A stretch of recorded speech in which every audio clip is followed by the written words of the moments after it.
حضرت جابر رضی اللہ تعالیٰ عنہ فرماتے ہیں، جب یہ آیت بسم اللہ الرحمن الرحیم اتری تو بادل مشرق کی طرف چھٹ گئے،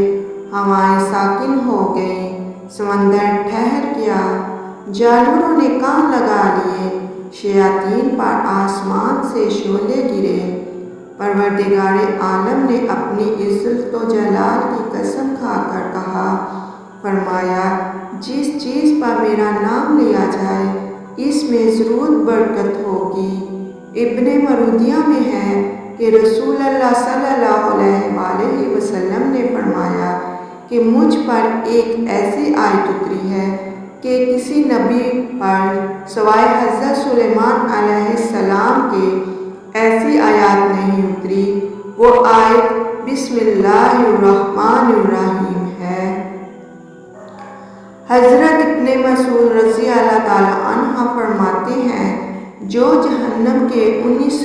دروگاہوں سے بچنا چاہے وہ بسم اللہ الرحمن الرحیم پڑھے، اس کے بھی 19 حروف پر ہر فرشتے سے بچاؤ بن جائے گا۔ مسند احمد میں ہے، رسول اللہ صلی اللہ علیہ وسلم کی سواری کے پیچھے جو صحابہ سوار تھے، ان کا بیان ہے کہ رسول اللہ صلی اللہ علیہ وسلم کی سواری ذرا پھسلی تو میں نے کہا شیطان کا ستیہ ناس ہو، تو آپ صلی اللہ علیہ وسلم نے کہا نہ کہو، اس سے شیطان پھولتا ہے اور خیال کرتا ہے کہ گویا اس نے اپنی قوت سے گرا دیا۔ ہاں، بسم اللہ الرحمن الرحیم پڑھنے سے وہ مکھی کی طرح ذلیل و پست ہوتا ہے۔